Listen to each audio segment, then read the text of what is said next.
Sunday recap, division round weekend is in the books. We're talking about it today. Kevin Bunk, Michael Merlo coming to you in this postseason on Mondays. Typically, though, in the regular season, you get a 7:30 on a Sunday. But we have division round recap, the Final Four. We're going to do a little Jalen Hurts, who'd you rather this week, so you want to stick around for that. Mike, overall, your thoughts, best weekend of the year for me in football, lived up to it in all these games. What are your thoughts here on this Monday morning? Yeah, well, first off, there's nothing else to watch on this Monday morning. Just us, okay? There's nothing else big happening, all right? We're the only show in town. No, it was a great weekend. The games were exciting. The games were fun. Sunday was great. The Eagle game ended up being a much better game than I had thought. I thought the Eagles were going to run away with that game. It looked like they were about to. I don't cover the spread on my lock of the week because of two missed extra points by Jake Elliott. He's on the list right now. But safety. It was a what? And a safety. And the safety. Brutal. I mean, I there's nothing worse than betting on your least favorite team and them winning but not covering a spread. Like when the Rams were going down the field, I was fully rooting for them to win the game because I'm like, I'm not going to cover the 6.5, so I might as well root for the Eagles to lose. Yeah, and what'd you go in your picks? 2-2? 2-2, and you know what's funny? I ended up not betting the Lions. I bet the Commanders. I flipped. So I gave you the pick on Friday, and Saturday night I was convinced on the Commanders. I didn't take them to win. I took them with the 8.5. Okay. So I went 2-2. I went 2-2. Bills were a great bet at +1.5. That was a really favorable line. They should have never. They should listen. I picked the Ravens to win that game. Buffalo should not have been an underdog in that game at home. No. That should have never happened. Good game there, though. We'll get to it. We'll go in order. But, Mike, congrats. 2-2 on your picks. So that means you're, through the first 2 weeks of the playoffs here, you're 7-3. That's a good start to the postseason for Michael Merlo. Yeah, we'll go 2-0 next week and have a really good, nice time there. Anything you're leaning towards right now on a Monday for the Final Four picks here? Probably the Eagles again. But it's Monday, so we'll see. And what about in that AFC title game? I honestly have no clue. I'll probably take the Chiefs, but I'm not 100% sure. Yeah. All right. Fair. That's probably where I'm leaning right now, too. Let's start with the Chiefs on Saturday afternoon. They beat the Texans pretty handedly. I know it wasn't a blowout, but it felt like the Chiefs controlled that game the whole way. I thought if they needed to score more points, they could have. And it was kind of the same story as the regular season. Defense plays great. Of course, they do get a couple of calls in there that are going to make people upset with the officials, and the officiating was not great in this game. Again, I don't think that really impacts their status as a winner in the game, but there's something to be said about it. Overall, though, Mike, you just feel comfortable about their ability to win these games. Yeah, they're great late in games. They're great under pressure. A couple of those calls were terrible. I mean, they were just blatant no calls that should have been no calls, especially that second one where he's kind of just dancing around and he doesn't even get a hit to the head. The Texan players hit each other in the head. That was absolutely brutal. I sort of understood the first one. He went in high. He hit him high. It wasn't a hard hit, but he went in with his helmet, with his upper body. I sort of understood that one. That last one was bad. But yeah, I mean, I saw this crazy stat, and I'll pull it up. The Texans, my friend showed this to me. The Texans are the first team ever to outgain their opponent by 11, I think. I mean, by 100 yards, over 100 yards, and like not turn the ball over or something like that. I got to look. I'm going to look it up right now. But an absolutely crazy stat. I saw that stat. First team to lose. But once again, I'll reiterate it. I really don't think they win that game if the calls go their way or if the calls don't get called. And you're right. They're bad calls. They shouldn't get called. And for the Chiefs, they get the same treatment that the Patriots got. And I can get ripped from Patriots fans, but the hindsight of the Patriots is we all agree they're a ridiculously great dynasty, and they won games. They put themselves in positions to win games. Their quarterbacks and their coaches and their skill players and their offensive lines and everybody involved made the right plays to win games late. but they did get the calls. And that's just what happens in the NFL with the top teams and top quarterbacks. But Mahomes now in the division round, while you pull up that stat, 7-0 career, 2,013 yards, 17 touchdowns, no turnovers, 113.9 passer rating. That's a run in the division round that we've never seen before. That this is a player that gets to the conference championship easier than anyone else in the history of the National Football League. And I was thinking to myself Saturday morning, with Houston, they're in kind of a spot where I could see them winning. One, because I like the Texans in the postseason. I like their toughness. I like their ability to score some points. But at some point, you think the Chiefs got to lay a dud, and they hadn't played since Christmas. They started a bit slow. Texans gave them the whole field with penalties on the opening drive and the kickoff. I don't know what that was still. Yeah. Kickoff, but Kansas City in the division round, your season's over if you get matched up with them, home or away. Yeah, it's essentially a lock for the Chiefs to win that game. How about this stat here? The Texans are the first team to outgain their opponent by 100-plus yards, not turn the ball over, and lose a postseason game. Previous teams 49-0 in the postseason. So again, it's not all the calls. You're right. It's not, the Chiefs didn't win that game because they got a couple of bad, unnecessary roughness calls. They're great late in the football game, and they're winners, and they're the closest thing I think we've ever seen to the Patriots. And I mean, is there a chance they're better? You go 3 straight here. Are you better than that dynasty? I don't know. A friend of mine last night who's a Patriots fan, and we were just saying the threat that the Chiefs pose in legacy for 2 reasons if they win this year. One, they're the first team to three-peat. So they've won, 4 and 5 years if they win this year. They've been there, or 4 and 6 years. Is it 4 and 6 years or 4 and 5 years here? For AC if they win this year.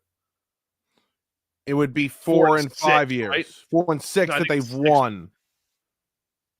Because it'll be their 4th and 6th years because they beat San Fran, lost to Tampa, Cincinnati beats them, and then they've won 2 straight. Mm.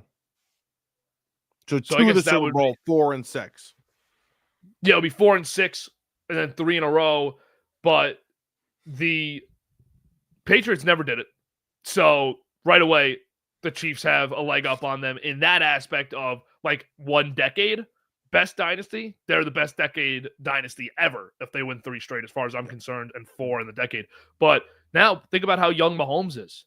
I know Andy Reid's not going to be there forever, but to catch Brady and the Patriots, I know Brady is the 7th, but he's only got to win 2 more now. He's probably got another 12 years of good football left. You think he's got 12 years of good football? What's he, 29? Something like that. 29 years old. I'm watching quarterbacks play at a high level now into their early 40s. These legendary quarterbacks. 29. He's probably got 9-10 years left of good football where he's producing, and then another 3 or 4 of good game managing. So you think he's getting to 7? I think he's got a really good shot if he wins this year. This year's a critical one for him because he's got 4 before he turns 30. Brady won 4 after he turned 30. Right. So you got so much competition in the AFC. You got to think, even if you win this one, you got to think Allen's going to get to 1 at some point. Lamar's going to get to 1 at some point. But even so, Roethlisberger got to 3. Manning got to 3 in the AFC. So that's 6. Flacco got to 1. Sanchez beat Brady twice and passed Brady in the playoffs twice. Like, there's going to be years, but it's just those years that they get there, they win, these guys. But it's the AFC champ. You're not getting them before the AFC championship game. You got to get to that Final Four. You have to. And he's never not been to it. I get that the players are good and the teams are good, but if the Chiefs win on Sunday against Buffalo, I'm going to start pulling the brakes on the competitive AFC argument because they're making it non-competitive. They're making it non-competitive in the postseason. Yeah, but that's where it matters. You have the quarterback talent. I don't necessarily believe that, and I could say this about the Chiefs. Like, I don't think this is the best version. In the next 3 years, This isn't the best version of either team. Buffalo, Kansas City, maybe Baltimore is their best version with Henry right now. Mm-hmm. But I don't think this is the best version of Kansas City and Buffalo we've seen, whether it was last year, 2 years ago, and then going forward. I think they're going to be better than they are in this moment right now going forward. I think so too. The only thing I worry about with the Chiefs is if they lose Reed and Kelsey. Those are big replacements. Because Kelsey, again, on Saturday, he shows up and it's playoff Kelsey. He's right into the mix again as the best tight end in football when he's in the postseason. But at some point in the next 2 years, they're definitely losing Kelsey, I think. And maybe Reed too. Maybe Reed leaves on a three-peat, and they leave this squad to Spagnuolo or Nagy. Does he pass Belichick in your mind yet or no? What does he have to do to pass him? No, I don't think he ever can for me.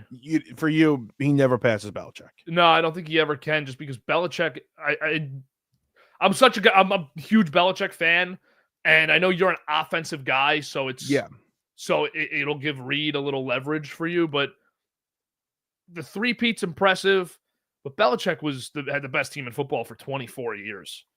No, I don't think I would agree. I mean, I think Reed would have to probably catch him in Super Bowls. If he did that, which I don't think he will, then he would pass him for me. I don't think he can. 3 more as the oldest coach in the league already sounds impossible.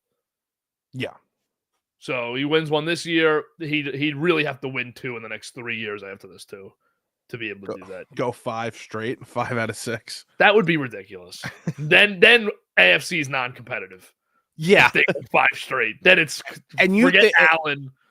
And you think it's done if they win this game? I don't think it's done because here's the thing for me. The quarterbacks are in the AFC, but how much better are the teams actually? How competitive are the actual teams? Buffalo's defense, I don't think is great. Baltimore's defense was average this year. Cincinnati's defense sucks. Those are the quarterbacks and the coaches. Listen, I haven't really said this yet on this show.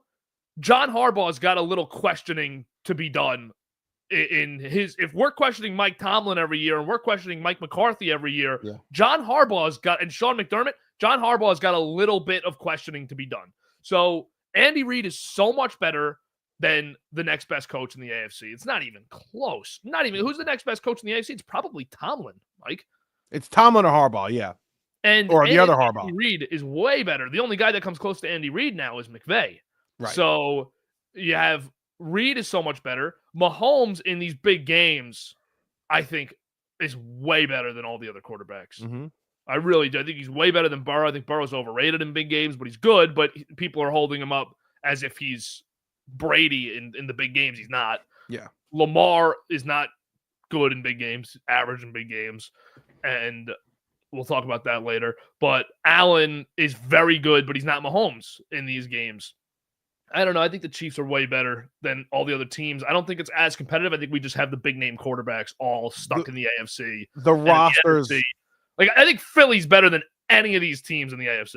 Right. The roster of Philly, the roster of even Detroit. I know they lost. Healthy Detroit's better than Buffalo, than Baltimore. They just don't have the marquee quarterback who the league can market that way. And that's it's kind of been. Am I crazy to say it's kind of been typical of the AFC to have those guys versus the NFC? I know the NFC had Rodgers and Breeze and then the short stint with Brady, but I know they had Favre before that. But the AFC's been Manning, Brady, Roethlisberger, Rivers for a very long time, mm-hmm.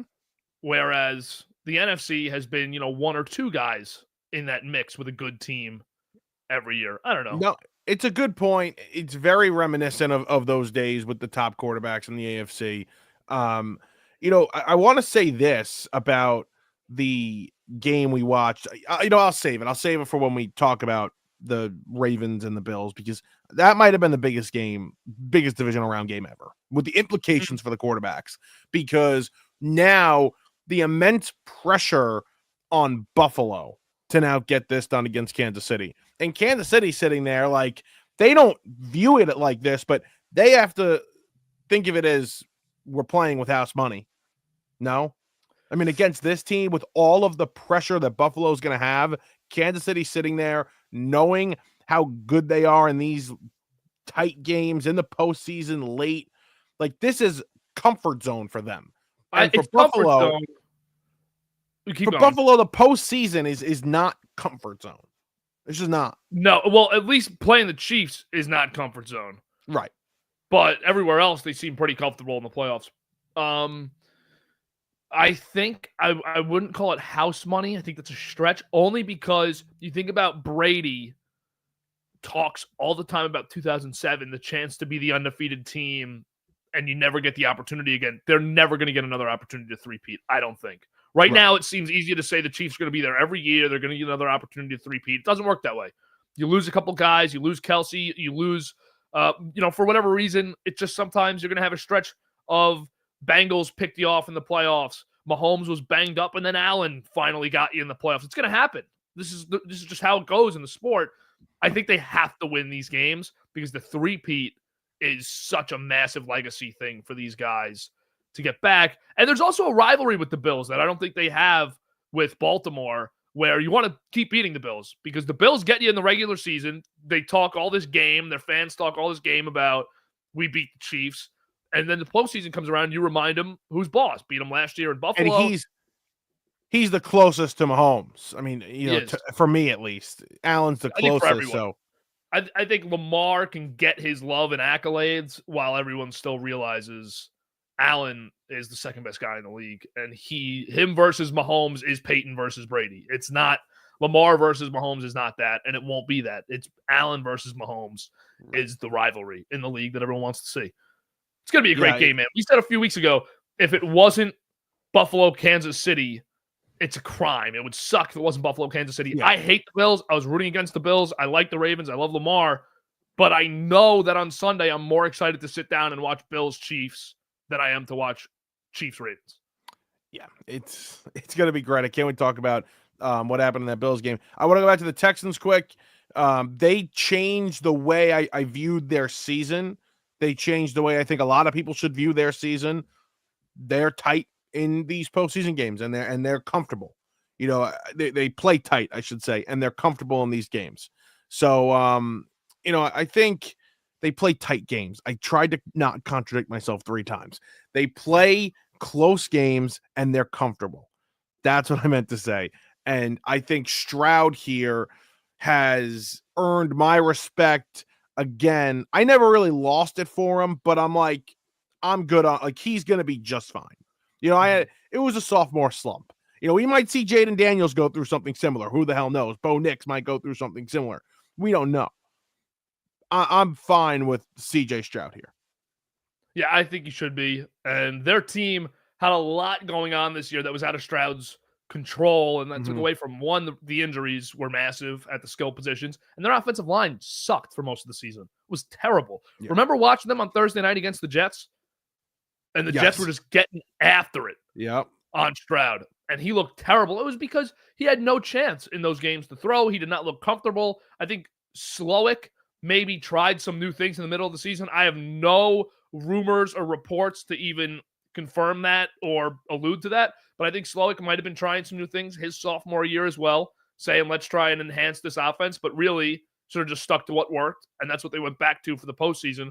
But I'm confident in Houston to be another team in this mix that wins games. And he's one of those quarterbacks in the AFC now, Mike, that I think we have to consider in that group of Burrow, Allen, Mahomes. Not that he's as good, and Lamar, not that he's as good, but that he's going to be in the postseason every year, and it's not going to be easy to beat him, and he's a guy that could win games. Now, I think also this season will teach them the importance of the regular season. They had a very easy division win this year. Yep. And you see what Will Anderson said after the game? What? Or in his exit, maybe it was his exit interview this morning or yesterday. He said, this is what happens when you lose to teams like the Jets and Titans in the regular season. And that's 100% true. You could say we are coasting here to the playoffs. We won our division. Whatever. We're fine. We could chill. Because when you get to Arrowhead in the second round of the playoffs, if you get there in the championship game, fine. That means one team was better than you. Yeah. Like Buffalo is doing. But you got to win those regular season games in this AFC because the home field advantage goes so far when you're a team like Houston playing down south in a dome, and all of a sudden you're up in 5-degree Buffalo or in 18-degree Arrowhead, and you can't hear your sideline or the guy next to you. It's funny. It's true. It's true, though. It's a young team that's growing up. Will Anderson is a freaking monster, dude. He is a monster. That was a great job by Nick Caserio getting him in the draft. Texans fans should be excited. I think D'Amico Ryans is a very good coach, too. I don't think they're going to lose Slowick this year. So you get another one. He might be gone in a year or two, though. But you get another year at least of Bobby Slowick, I'd imagine. Now, do you want to move on to the Saturday night game here? Because there's just let's do that. Yeah. All right. This game was absolutely stunning. I thought Washington could keep it close, but for them to come out and really hand it to Detroit, in Detroit, I did not expect at all. And never did I think they'd win. It's a great story because I think Detroit, part of why they're so rallied around is that they sucked forever. They've been terrible forever. They got a likable group of underdogs, and they come in and they're great.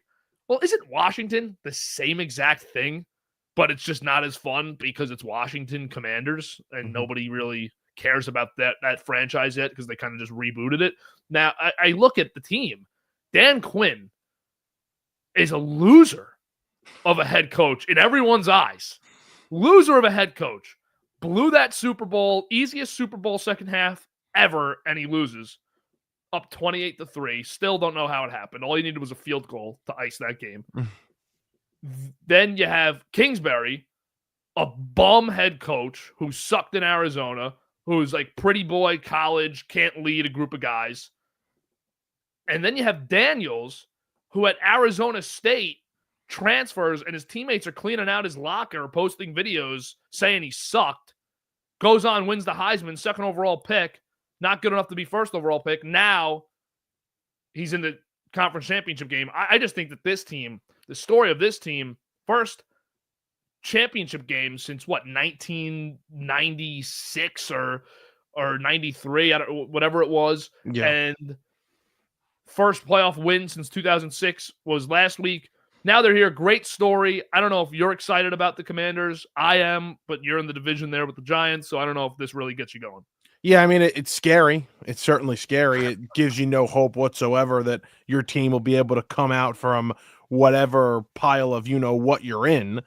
But yeah, it was shocking because we know how good Jaden Daniels has been. We know how talented the kid is.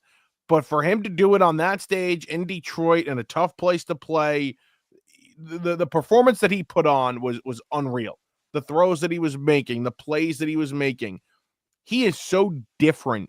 And I don't know if he's the greatest rookie ever because Luck had a great rookie season. I keep seeing that on Twitter, like people saying, oh, well, Jaden Daniels is the best rookie I've ever seen. And then they post a video of Luck. I'd have to go back and look. This kid is so the future couldn't be more bright. I don't remember a time where we saw a young quarterback play in his first year, I'll say, in his first year. And by the end of it, we said, oh, that's the best player in the conference. Like, that's the best quarterback in the NFC. Right there. He definitely is. There's no doubt about it. There's nobody I would rather have. I would not take Jalen. I wouldn't even take Love. I wouldn't take Goff. Clearly, this kid is as scary as it gets for opponents in the NFC. He's truly remarkable. The team, Kevin, I don't think this roster is that good. I think they need a weapon. They need probably another offensive lineman. They need help on defense. And yet they're able to walk into Detroit. Yes, a banged up Detroit defense and beat the brakes off of them. It was remarkable. What I think Adam Peters did a great job of with this team is he got Daniels, and look at the veterans he supplemented the group with on a young squad that was trying to transition from absolute hell in football to winning. You go get Daniels with the second pick, then you go and grab Zach Ertz, you go grab Austin Eckler. You make sure they're on your squad. Productive veterans who know what it's supposed to look like.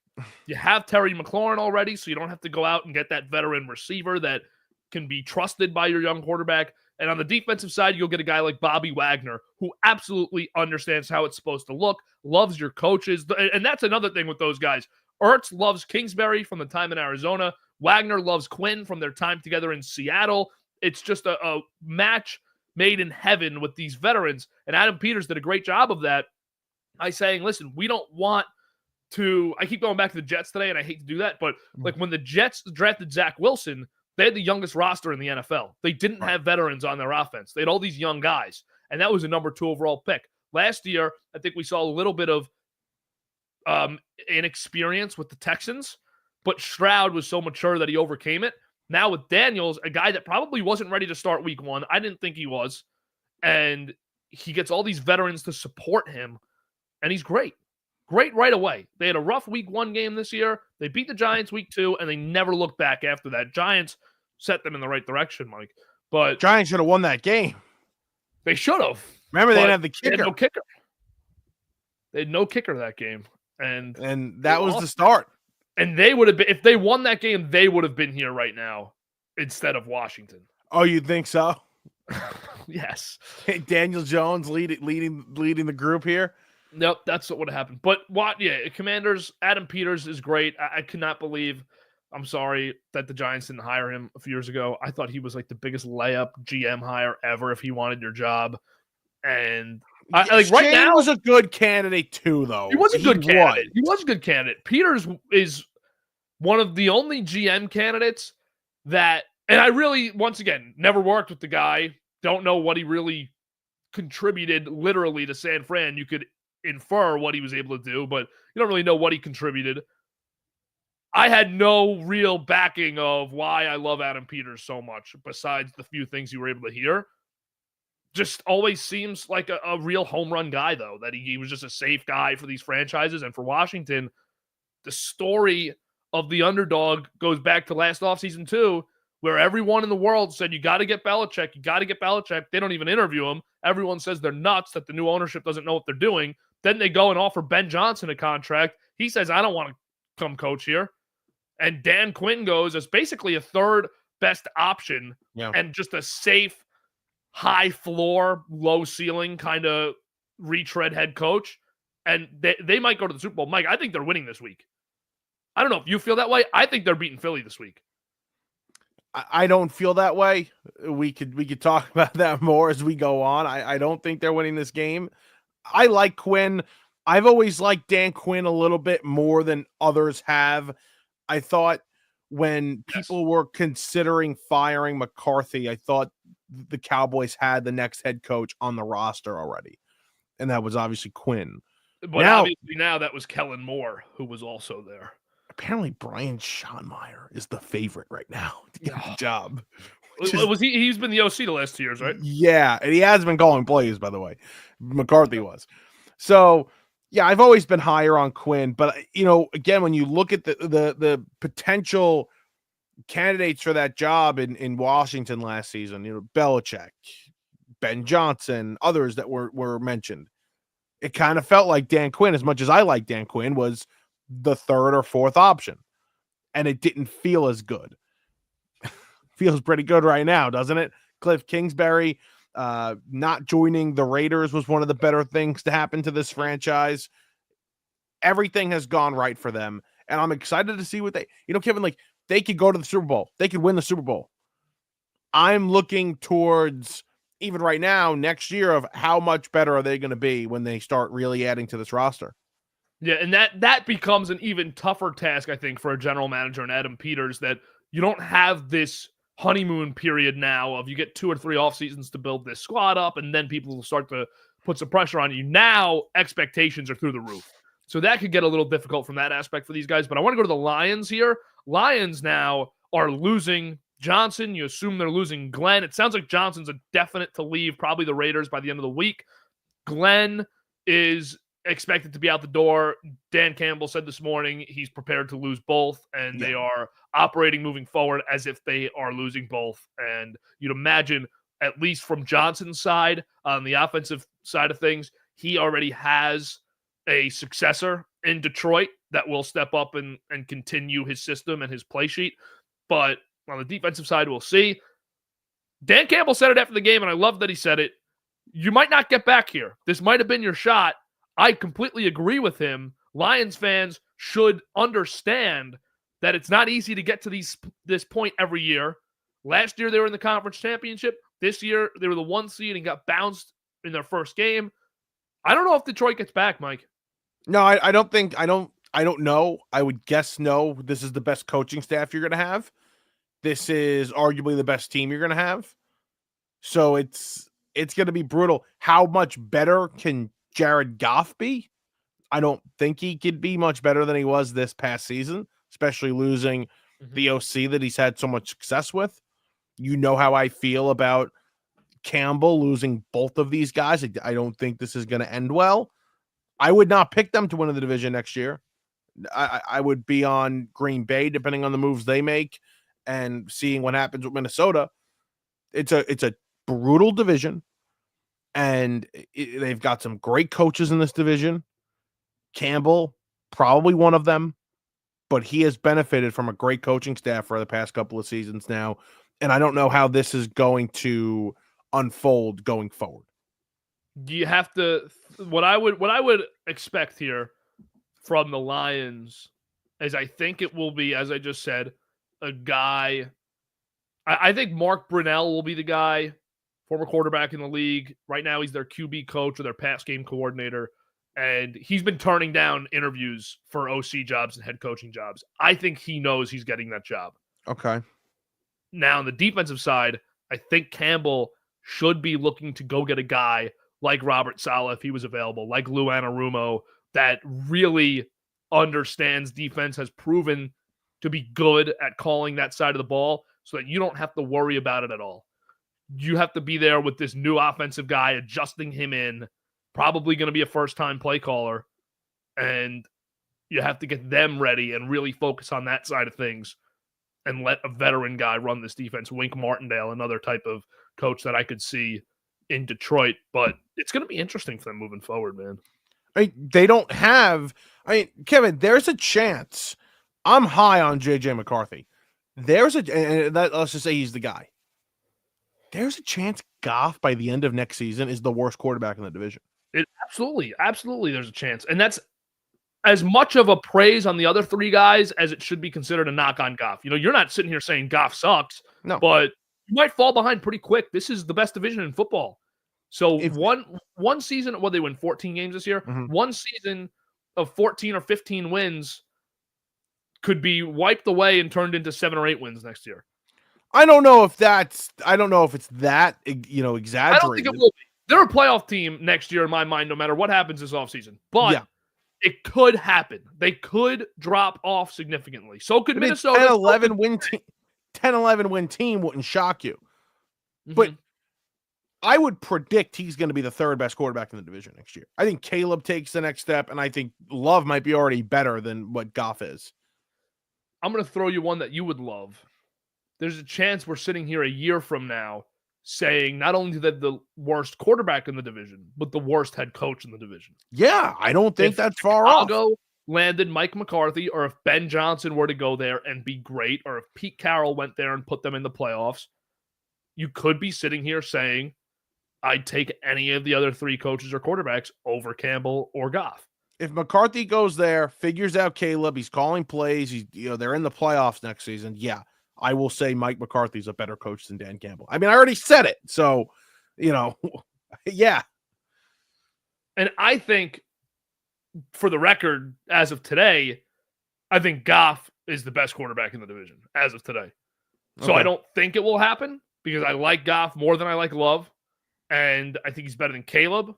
And right now, whoever Minnesota is going to throw out there, I'm just going to wait and see next year to really rank them properly. If it's Darnold again, I'd still probably take Goff, give him a slight edge. If it's JJ, I just haven't seen him play yet, so I can't go there. And I like JJ too.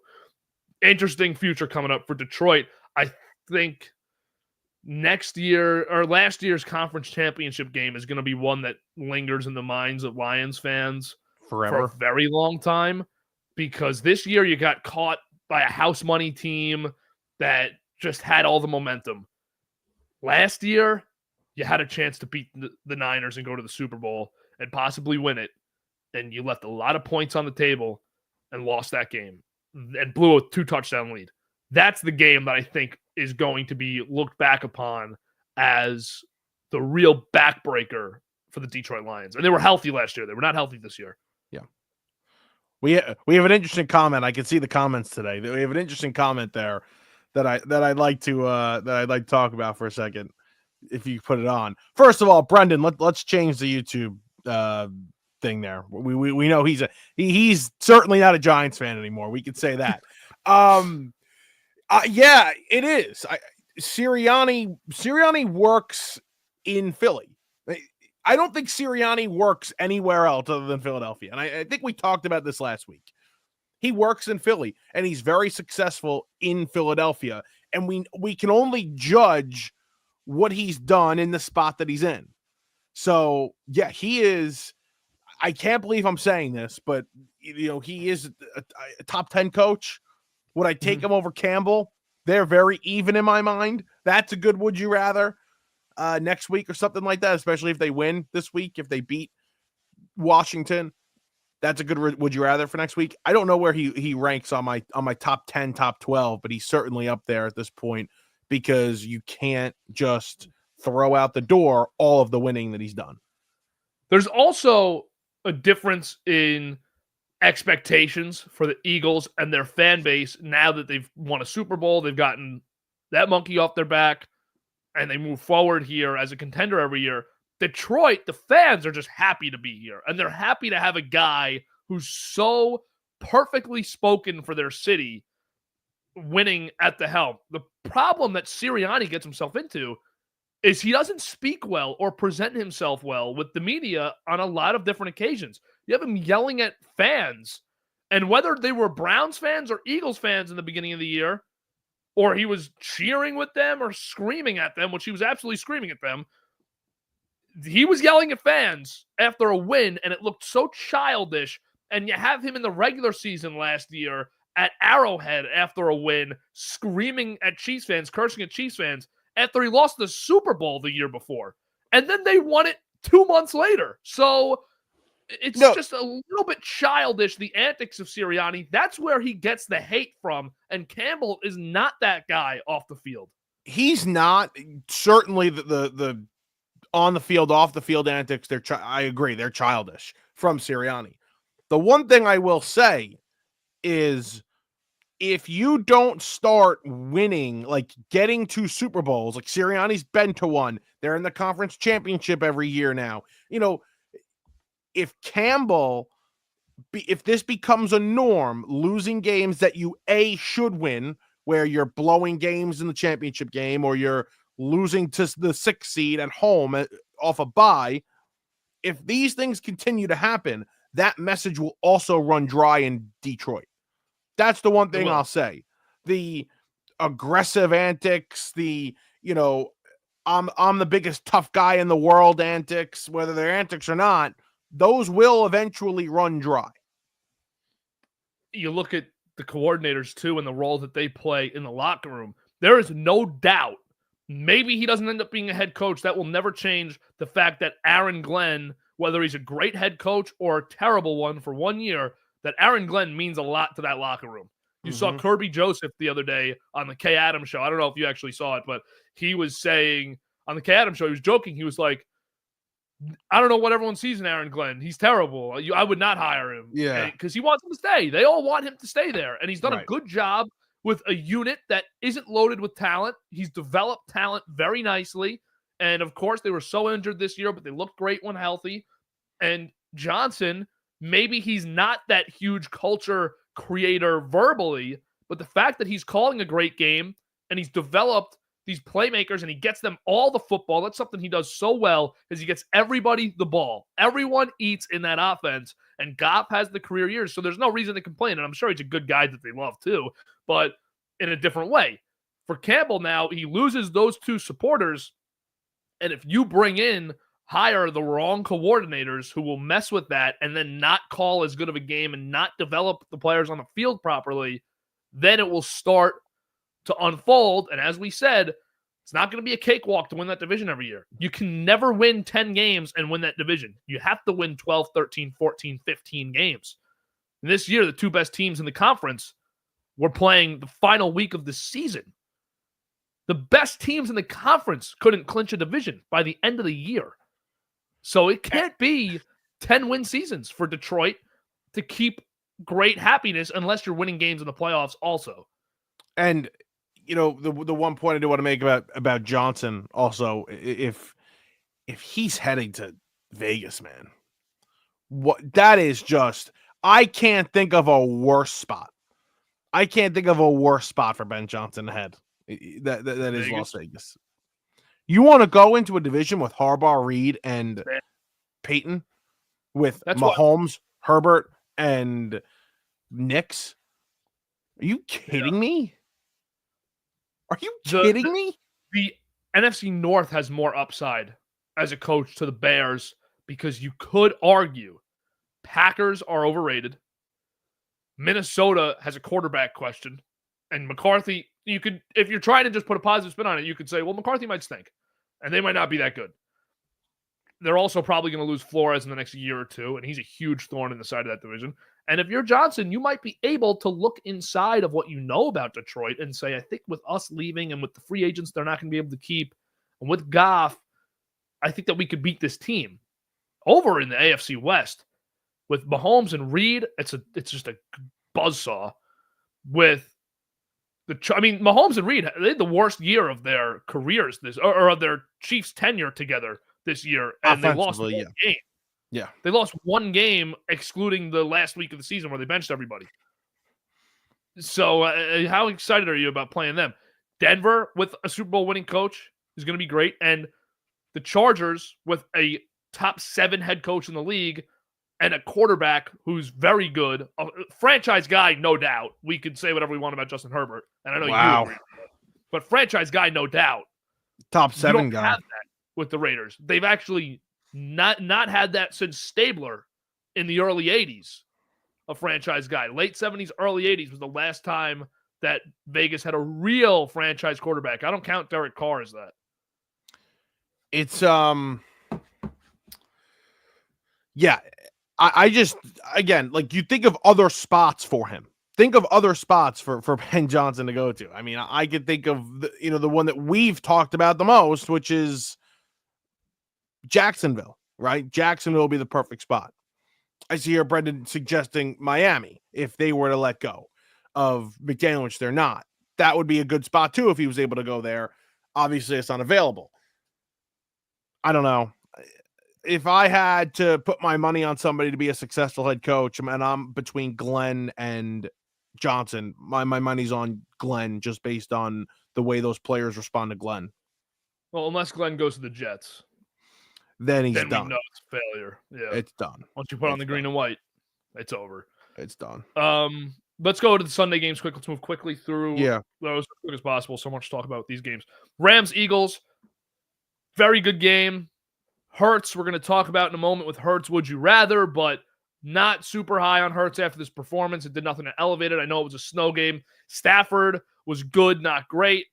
I thought in this game for a while, I was saying, no way the Rams win, no way they can score. The Nakua catch on the sideline in the fourth on that final drive, I'm saying Rams are going to win. Rams are about to win. That's what I thought. Great catch. Yeah, that's what I thought. He's so good. What a ball. What a catch. He's so good, Nakua.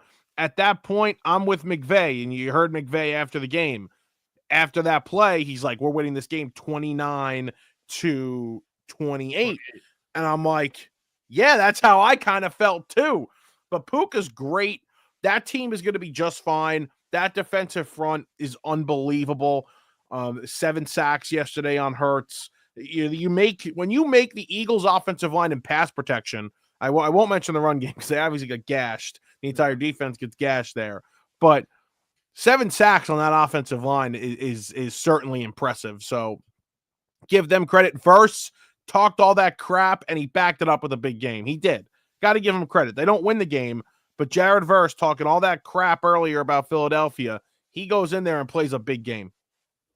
You know where Jared Verse started his college career? Temple? SUNY Albany. Oh, wow. Okay. I thought it was going to be a Philly connection, so that's why I said Temple. No. SUNY Albany. And only school that offered him a spot to play. There's no star recruit. Transfers from Albany after winning Player of the Year every year. And SUNY.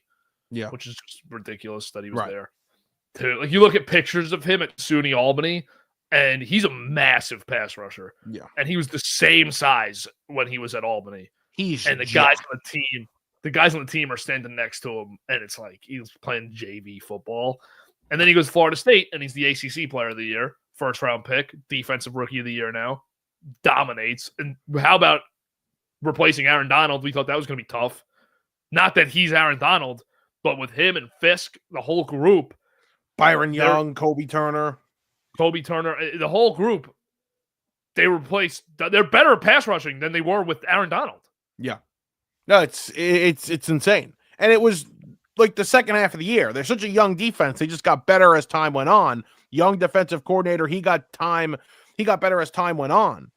They're going to be a problem next season. I texted you last night. I'm like, another receiver, couple of old linemen, bang, you're right back in this thing. As long as Stafford stays and Stafford's healthy, this team's going to win the division again, and they're going to be right back in the postseason. I have no doubt. They might have the opportunity here to get that franchise quarterback after Stafford too, because there might be guys falling to them, such as Ewers, such as Dart, Carson Beck. If they like any of those guys, they got a shot here at actually making that happen. Dart with McVay would be pretty interesting. It would be. I don't think he'd fall to that point. What would it be, like the 25th or 26th pick? You think Dart's going to be picked earlier than that? I do. If he has a good combine, he's got a good combine, pro day, everything. I think he could get there. Giant at 3, absolutely. No, that's for Shador. Okay. On the other side of things, Eagles. I have to bring it up because we do talk Giants, Jets stuff here sometimes, and we do New York baseball, of course. So we have New York people listening and watching. I cannot at any point anymore justify the Giants letting Saquon Barkley walk out the door, because I get that it was the right move for their franchise. And you couldn't prioritize a running back that you didn't have a situation for him to succeed in. But the fact that he is on the Eagles and he's probably going to run them right into a Super Bowl next week, and he's going to be in the Hall of Fame as an Eagle, is something I couldn't live with if I was a Giants fan. I know John Mara can't live with it. It's a disaster. John Mara can't live with it. I can live with it because I was never a fan of the pick. You weren't, and I wasn't either. But man, like here's what upset me the most, and here's what does upset me the most, even though I'm not a Giants fan. The fact that they never put him in a situation to live up to this potential, and now he gets to go do it with the Eagles, that's what sucks, because he legitimately is one of the few running backs we've seen in our lifetimes that are winning you games as if a quarterback, with the value of a quarterback. That's what he's doing for Philly. But they've been so incompetent for 15 years, even before he's gotten here, that they haven't been able to put the team around him. We never saw this. You know what I mean? Like, you saw flashes of how good he is, but you never saw this. Nothing even close to this. Even in his rookie season, at his best with the Giants, second year, whatever it is. It's sad. Yeah, I wish he was able to do this with the Giants. Maybe if they were able to put an offensive line around him and other great offensive players around him, maybe they would have been able to justify the pick then. But they were never able to justify the pick because they were never able to get anything right around him. And part of that reason was because they never had a quarterback. Part of that reason was because in that draft, they passed over an all-pro corner, an all-pro offensive lineman, or a couple of really good quarterbacks in that same draft. They got everything wrong at every step of the way. And that's not Barkley's fault, but that's just what happened. That's just the luck of the draw, I guess. It was never the right pick, but it just sucks to see him doing that in Philly. I think if you're a Giants fan, I don't know how I could get over that, but you're good with it. That's fine. I'm so numb to how poor the franchise has been at this point. Nothing shocks me, and every time I think about the Giants, I immediately switch to this team right here and say, oh, we signed the best player in the world. So there we go. No, you didn't. Just let me be happy. highest paid player ever. But he's not even the best. He's getting double the best. He's not getting double. More than double. He's getting more than double. He's not getting more than double Judge. No. You see, MVP. MLB posted a rest of career prediction for Juan Soto. Yeah. Come on. He's not hitting that. Not Cooperstown. Cooperstown with this hat on, baby. Let's go. Right. Cooperstown with that hat and no rings. Congrats. Like he was getting one in the Bronx. Yeah, he would have gotten 8 or 9 probably. Would have had 27. They have 27 rings. That's F2. Yeah. Thanks. We'll talk more about the Eagles in a second when we do Hurts. I think it's just going to come up. So we just go right to Ravens, Bills here, and then swing back to Philly. Yeah, I'll go with that. All right, Ravens, Bills, most anticipated game. Mike even said, and I don't know if he's totally wrong here, it will be easy to jump on him and just say, no, you're wrong, you're wrong. Might be the most highly anticipated, important division game to ever be played in the National Football League. It is really up there. Just because of the pressure on both quarterbacks. The legacies of so many quarterbacks in the AFC relied on this game here. That's why. We're going to talk about, if Allen gets here, if Allen gets to the Super Bowl and wins his first one and dethrones the Chiefs, we're going to talk about how he was able to escape Lamar, who should win MVP, and maybe the MVP in the divisional round. This game, I'm not a Lamar guy. I shouldn't say that. I think Lamar is a fantastic player. And I think he should win MVP. But I've always, obviously, Allen's my guy. I like the Bills. I've never liked the Ravens have costed me so much money in the past couple of years. I'm so out on them. So that's why I say I'm an Allen Bills guy.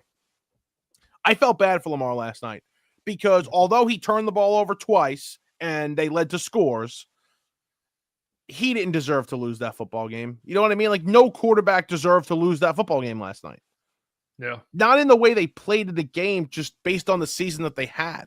That your season's going to end like this, and now you have to deal with the criticism of losing in the divisional round to, either or. That's unfair. You got to feel bad for Andrews here, too, man. What a great pro, all-time Raven. Just had such a great career. Tough year. Tough overall year. I don't think he's back with the team next year. He wants Lamar and this team to win as much as anyone there. And for him to be truly the reason they lose. I know Lamar didn't play his best game again, but he made enough plays to win, or at least to tie it at the end. For them to lose because of Andrews is just devastating. The fumble was terrible. The drop, a killer. I said it at the time in the game. I know that there's no way to prove that I said it, but I did say it. I was sitting with my friend watching the game. Why did Harbaugh play for 2 down 21-19 at the end of the third? Kick the extra point. And then you end up down. Yeah, but you also know, because we talked about so many instances on this show, I'm definitely more conservative than the typical coach in the league now with the rise in aggressiveness. I'm much more of a kick the field goal, take the points, don't play for the tie until the fourth quarter. I think if you have 16, 17 minutes left in a game, you're getting the ball back. I like being down 1 there, making sure I get my point. And then Buffalo has a choice if they score a touchdown of go for 2 to put it at 9 or just kick the extra point and go up 8, which I'm sure they would have kicked the extra point. I just didn't like the risk of being down with or being stuck with 19 points there while Buffalo's up at 21. I didn't have a problem with him going for 2 there. It ended up being the same thing, obviously, because they just kicked the field goal and then you were down 8. So, well, no, but if they didn't, though, you would have been down 7. So you wouldn't have had to go for 2 at the end of the game. Oh, I see what you're saying. That's the problem with not doing that, because now that they kick the 2 field goals, you're down 8. Right. you would only And been Andrews down. never gets put in a situation in 10 degrees and snow and rain to have to catch that ball at the goal line. So instead of 27-19, it's 27-20 after the field goal by the 2 field goals that Buffalo kicks afterwards. Right. Interesting. Yeah, I see what you're saying. That's why I just like the point there, because the only scenario that knocks you out of the game is Buffalo scores a touchdown and then gets a 2, and I don't think they would have went for 2. No, they're going to just kick the 1 and then make you go for 2. Yeah, so that's why I like just taking that point, because most scenarios, you don't have to get a 2-point conversion in. Right. Yeah. Now that I'm rethinking it, because in the moment I had no issue with it. I'm like, yeah, he's going for 2. I'm not shocked. And that's the easy thought, right? Like, we're down 2 with a minute and a half left in the third. Let's go for the tie.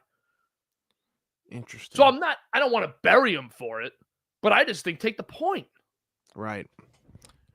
Yeah, I thought Buffalo was about to go in that game too. They're up 21-19. I'm like, they're going to go in up 24-19, excuse me. They're about to go in and score a touchdown and end this game.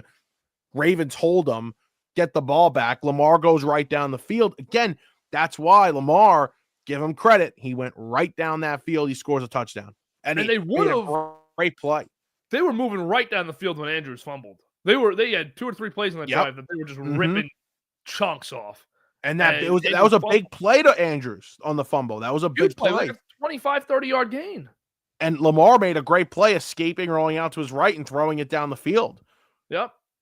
This one sucks for Lamar because you're on the road in terrible weather, and you played well enough to win the game, and you don't even get a shot at the Chiefs next week, and you had your team of healthy, I'm going to call him Prime Henry, and still good players. I think Zay Flowers is a massive loss for them after the catch in this game, especially early. You could have used them, but the defense played well against Buffalo in the second half. Now, if Andrews catches that 2, I still think Buffalo wins in regulation. They had about a minute 20 on the clock to go down the field with all their timeouts. So I still think Buffalo wins there with 2 timeouts, but whatever. But by the way, Buffalo wasn't great in this game. Allen did not have a good game. Cook was average. Like, they really benefited and took advantage of the turnovers that Baltimore gave them. They got great field position a couple of times. Buffalo did what they had to do to win the game. They didn't play great. And I think McDermott said this last night, or somebody said this. This is about the Eagles, so I'll say this about the Bills as well. Like, championship teams win these games where not everything is going perfectly right, and yet you're playing a really good team in the postseason. Your defense makes enough plays, and so does your offense, and you win a game. Yep. Now you need your best. You need your best to go beat this Kansas City team in Kansas City, and there's a good chance they do it. It's going to be fascinating. I'll say the same thing about Hurts and the Eagles. Eagles can win. The Eagles can beat Washington this week, I think, at least, with Hurts playing the same way he has and the defense playing the way it has. I think they can beat Daniels in Washington. But you cannot beat Kansas City or Buffalo with the way Hurts is playing. You need elite quarterback play, and it starts now for the Bills and the Chiefs as well. I know it's a week-to-week thing, and it's totally different with the atmosphere and excitement about playing the Chiefs. But last night is why I can't see Buffalo beating Kansas City, because if the Baltimore defense that struggled all year and couldn't really rush the passer at all, Allen couldn't dominate them, and this offense, not to single anybody out, couldn't dominate them and get points when they needed to in the second half against Baltimore. How are they going to do it against Kansas City when the Kansas City offense is better than Baltimore's? I know that we could look at the stats from the regular season, but is anyone really going to tell me that the playoff Chiefs are not better than the playoff Ravens offensively? Mahomes does not turn the ball over in the playoffs. They chew all the clock in the world. You're not going to win the time of possession against them. They're going to run the ball well. They're going to wear you down the whole game. And Kelsey's great in the playoffs. And these receivers are good. The receivers, it's not this ragtag group of receivers that I think we like to suggest. You're not going to have Hollywood Brown playing another game here. And he was missed early for a touchdown. D-Hop should get involved. It's not like a group of scrubs. They might have a better receiving core than Buffalo. It was, again, I think the story of the week for the winners of these games is not turning the football over, is not making the mistakes. Yep. None of them turn the football over. And that's the biggest thing for the Chiefs. They almost play perfect football when they absolutely have to. They flip a switch. Kevin, has there ever been?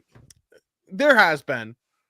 But maybe we could do this. We did this with a hard line last week. Maybe we'll all put our brains together and we'll try and rank this game of importance in the AFC. Where does this one rank? Because I think this one's up there. This is such a massive game because we're talking about Allen's legacy in a year where he's at his best and might win an MVP. And by the way, Buffalo, just no turnovers. None at all. They've won the turnover battle every week, I think Nance said last night. They have. I heard on NFL radio, on Sirius XM NFL radio, they're the first team in NFL history coming into last night. They were the first team in NFL history to control the turnover battle in 18 consecutive games. Is that not remarkable? Josh Allen has gone from turnover prone guy, young receivers, young backs, nothing. And Joe Brady's got to get so much credit for that too. Joe Brady, from Ken Dorsey to Brady, he just changed the entire. He's going to get a job. He's going to get a job this cycle. I think it's going to be this year or next year. If it's not this year. Deion Dawkins says he's not. I think he is. I don't think he's going to. I think he's going to get one next year. Okay, but he could definitely. If he got one this year, no one's surprised. What was I just going to say? With ranking the game, I actually don't think it would be as high as you might expect. Really? I think right away, it's already not the most important of Mahomes' career. The first Brady one? Yeah, Brady, Mahomes, Patriots, Chiefs was way more hype and importance, I think, because Brady was the greatest player of all time. Mahomes isn't even that yet. Brady was the greatest player of all time going against the next great, and it was Brady's last shot. At the time, we didn't know he was going to go to Tampa and win a Super Bowl. It felt like Brady and Belichick's last ride, kind of going to the title game. Gronkowski was about to retire. That was a huge game. And then think about how many Brady Mannings we got. And then you go back before that, games between Kelly, Marino, Bills, Dolphins. I think the AFC has a great history. Yeah, but this one final quarterback matchups. This one's top 10. It's definitely top 10. This is big. But I don't know if it would crack the top 3 or 5 when you consider games between Brady and Manning, games between any of the other quarterbacks in there too. Roethlisberger, Brady, Roethlisberger. I don't think we ever got a Roethlisberger Manning in the conference championship. Last 10 years? Last 10 years, it's probably second or 4. I'd say it's 4. In the last 10 years, it will be second or third. I mean, I know what Brady Mahomes in the last 10 years. Brady Mahomes is 1. That's first. That's fine. I would agree. And then I think Brady Manning when the Broncos won would be 2. Yeah, but Manning as a crippled quarterback game managing. You think about it this way. Think about 12 years from now. Allen and Mahomes have been playing each other every other year, and Allen's retiring with only 1 Super Bowl, and Mahomes has 5 or 6. This is the last time Allen's playing him. You know it 10, 12 years from now. It doesn't matter if Allen's good or not. You're going to be pumped to watch it because these are the guys you've been watching for the last 15, 18 years. But watching that game, you're not pumped. You knew you were not getting anything from Manning in that game. But they won. Yeah, they won, but they won because they had one of the best defenses ever. You're thinking about it from your perspective, though. As a younger guy who didn't really grow up in the 2000s watching Brady Manning every year. Think about that now 20 years later, the same guys are there, and it's the last time you're getting it. Think about right now. You're 35 years old. Allen and Mahomes are playing in the conference championship. Mahomes has dominated. Allen maybe got 1 ring. And Allen's retiring after that season. You know it. The storyline, the storyline's great. Yes, the storyline is awesome. But in terms of being excited for the football game, it doesn't move me because I know Allen stinks in this scenario. But then I he know Allen wins is the game. incapable of being the guy he was close to. But his team was better. So he finally, whether it was him or not, you knew the Broncos were better than New England. The game was in Denver. Whether it was Manning was great or not, they went out and they beat Brady, and he finally was able to get back to the Super Bowl, win, and retire. I think that's bigger for me. You don't have to agree. I think that's bigger. Yeah, I don't know. And then maybe this would be the third best game in the AFC Championship game. It wouldn't. Are you talking about NFC and AFC or just AFC? And I guess just AFC based on, I would say AFC. Yeah, because NFC you could find a couple also, but AFC, I think that this could be this is third or fourth. I have to look back to confirm it would be third. I don't know. For me, you could put it at 2. I'm not going to put it at 2 because on most people's Mount Rushmores of quarterbacks, maybe Mahomes is now 2, but number 1 has always been Brady. Number 2 has been Manning. What are we going to say about Josh Allen if he loses this game? I'm going to say you can't beat Mahomes. Because most of the games against Mahomes, we could talk about how good Allen plays well and they lose. He never plays better than Mahomes. Right. Mahomes always plays better than him. He plays really good games, and I've defended him. But at some point, like you have to beat him. You have to go slay the dragon. Yeah, and this is where you kind of think about Allen getting screwed being in the AFC because think back to that Brady era. Rodgers gets so much love during that time because he doesn't have to lose to Brady every year. He's losing to other teams every year. So there's not that he can't beat this guy. He's just losing to other teams, winning a playoff game or 2, and then losing. But Manning got hate because he couldn't beat Brady. So being stuck with the one guy that's better than you in your conference who also has a better team than you and coach every year, that sucks. Because we should just be sitting here saying Allen is as good as any quarterback in the league. That's what everyone used to say about Rodgers. I mean, all the fake Rodgers arguments. Oh, he's the best passer ever. He's the best thrower of the football ever. He's the most skilled quarterback ever. That's honestly just a byproduct of him not losing to Brady every single year. It's funny. It's a good point. I never really thought of it like that. I don't know. I think this with Allen, with everything on the line for Josh Allen, if he's able to get this one, everything changes for Josh Allen. Everything. Let's see. I'm looking through it right now. All the AFC Championship games? Yeah. Last year's not better. Chiefs Baltimore not better. No. Chiefs Bengals highly anticipated. It would probably be in my top 5 because it was the year after the Bengals beat them, but not better.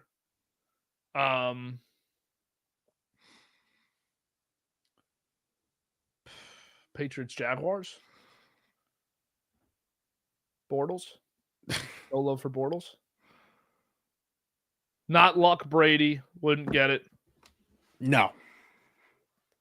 Brady Roethlisberger in 17 would be up there, but no. No. Yeah, no, it's third. It's definitely third if you don't want Brady Manning as your 2. Second for me, 3rd for you. Yeah. So that's and for me saying it's third does not take the importance away. I mean, this is a huge game. This is a game we look back at 10 years from now. The legacy of the players. Yeah. That really changes the tides of if Allen wins this and wins a Super Bowl, it's a drastic shift towards Allen being more respected. And if he loses in Mahomes in the Super Bowl, it's a drastic shift towards Mahomes being the greatest player of all time. The gap between him and Allen is insurmountable for Josh Allen and the Bills. This is a huge game, man. This is a huge game, and it's the game we deserved all year long in football. You can sit here and tell me all year ratings are going down a couple percentages, and this has not been as good of a football season. But I love this Final Four.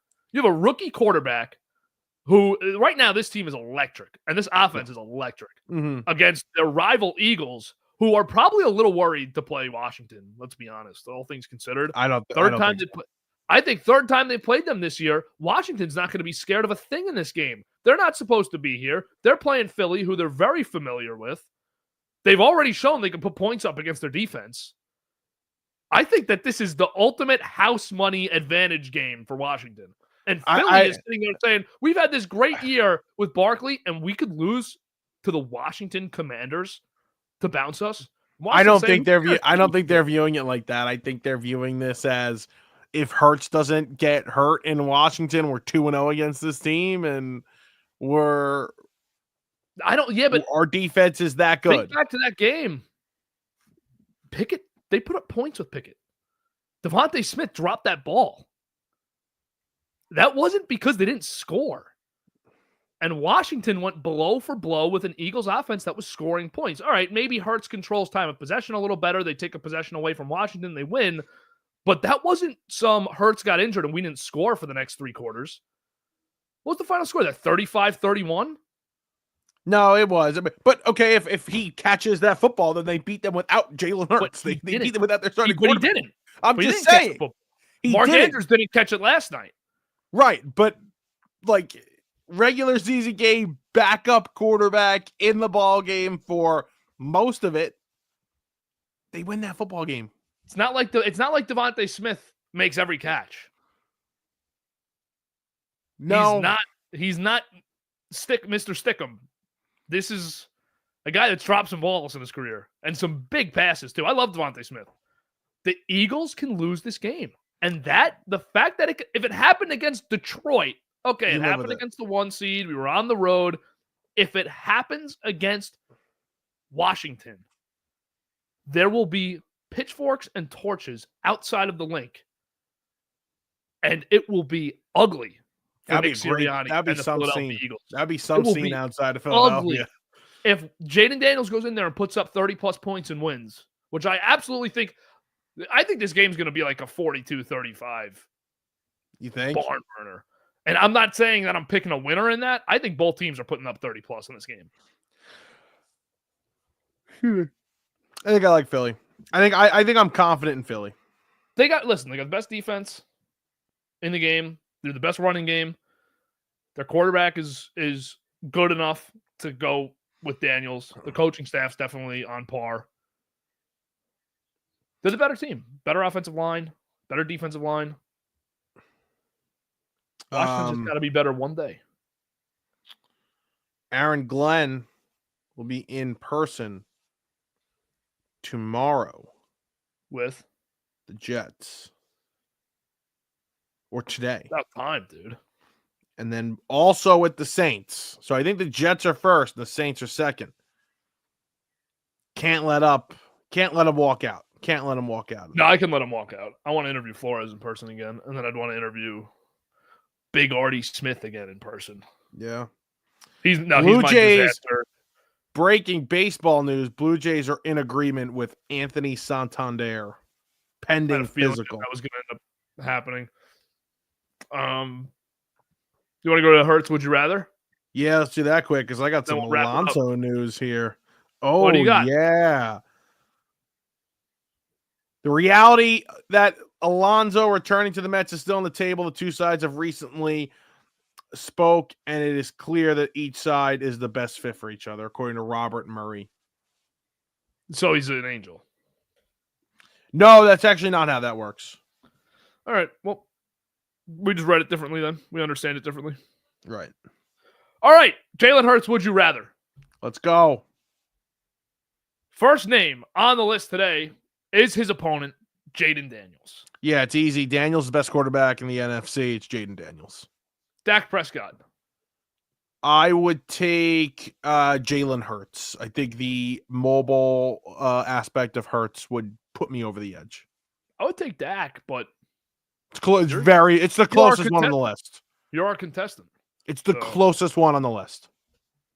Goff. This is a really close one. I would go Hurts. Darnold. I think I'm crazy. I take Darnold. I so you'd rather have Darnold over Dak and Goff? I think so. I think I would take the potential of the 27-year-old with the bigger body, the bigger arm. Yeah. Smaller hands. He's got baby T-Rex hands. Did you know that? Okay. Wow. That's why I said the Jets shouldn't draft him. Actually? Yeah. I'm a big That's your guy. That's your guy. Tiny hands guy. What about Zach Wilson? He had tiny hands too. No, he didn't. He's good hands. Burrow has very small hands. It doesn't matter. Burrow's great. It does matter. Daniel How Jones, does Zach Wilson not have tiny hands? He's a tiny guy. Yeah, but I don't know. Some guys just have bigger hands. Darnold's big guy. He's got small hands. I guess you're right. So you would take Darnold? Wow, is that crazy? Herbert. Come on. Justin, come on. Jordan Love. Jordan Love. Baker. Purdy. Jalen Hurts. Close. Stafford. So I get screamed at you for even considering anybody else. Yeah, it's Stafford. Stroud. Knicks. I'm with you, man. I see it. I see the future there. That kid can play. Last one, Trevor Lawrence. This is also one of the closer ones. I would take Jalen. All right. That's a good list for Stroud. So that probably puts him right outside of the top 10 of your quarterbacks. I think he's like 10. He's 10, 11, or 12. He's somewhere around there. Which is fair. That's the appropriate place. He's not as bad as he is right now, and he's not as good as he's been earlier in the year. He's definitely not this bad. Anything else you want to go to today? You want to do a quick coaching prediction? Last time we'll No, that's it. I don't. Glenn's gonna interview. I mean, I'm good if you're good. Yeah, I'm good. Nice long app here. Good long app. A lot to talk about. Best weekend of the year in the books. We wrap up the next week. I disagree. I think this coming weekend's the best one. Yeah, I disagree with that because I think two best weekends of the year. So that's fine. This is my favorite. Two games on Sunday. If one of them stinks, it's not a good day of football. Okay. If Philly comes out and just blows out Washington, which is possible, I'll acknowledge it's possible, then it's an awful day of football. Yeah. Even though I get potentially iconic game. Yeah. All right. Good stuff. We will see you on Monday morning next week, probably. I don't think we're going to be swinging a midnight Sunday episode. Monday morning, we'll be back. And then there's one game left to go. It's the Super Bowl. So stay tuned. Make sure to check out Instagram today. New blog post went up about Dodgers. Burrows. We'll let you know when we're popping that up for another one. Probably when Alonso signs back with NYM here. With the Angels. Right. Good up today. See you in the next one. Make sure to check out Hardline. When do we have Hardline this week? We're going to be out Thursday. We like this Wednesday record, Thursday release in the postseason, so we're going to continue with that. It's good. It's good sketch for the postseason. Make sure to check out Hardline. That's all football going on there. We'll see you on Monday morning here.